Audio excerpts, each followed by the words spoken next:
2020, the murder of Phil Hartman. I can suddenly become Jack Benny or John Wayne. By 1998, comedian Phil Hartman hit his stride in television and movies. I want to touch people's lives, and I want to be liked by a lot of people.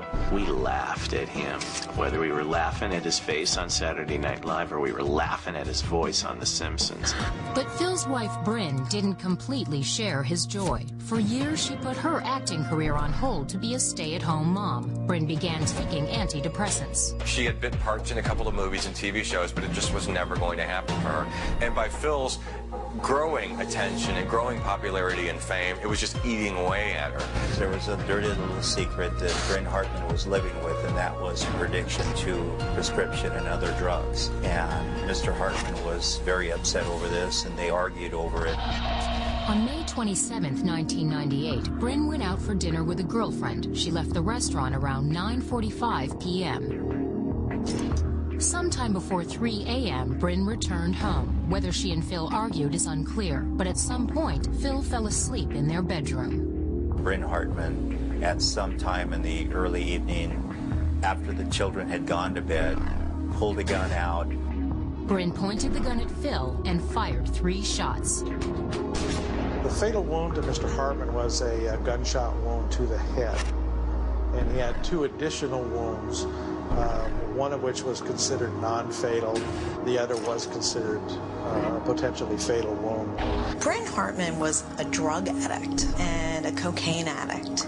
So somebody who's in a drug-induced state has no control over their impulses, is profoundly depressed. I mean, this is a woman who was very lost. The Hartman children were still asleep down the hall.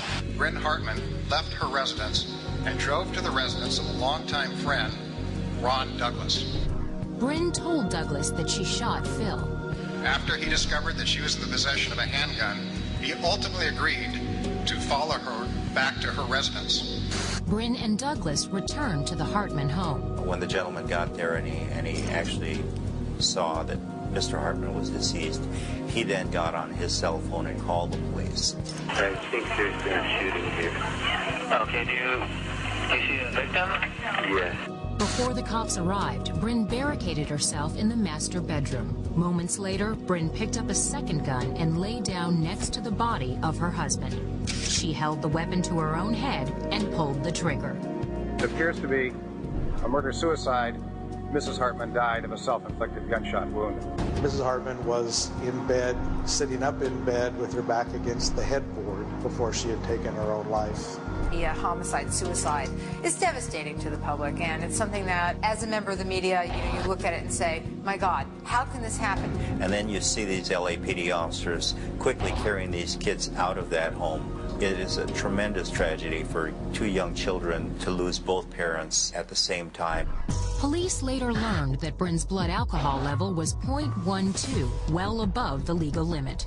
Mrs. Hartman had the trace of prescription medication known as Zoloft in her system and also tested positive for cocaine use. Sometimes combinations of drugs that are found may often interact and cause erratic behavior.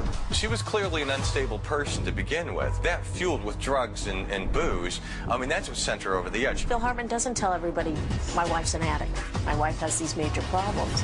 So when she does this act, it comes out of the blue. Phil Hartman's life ended at the age of 49.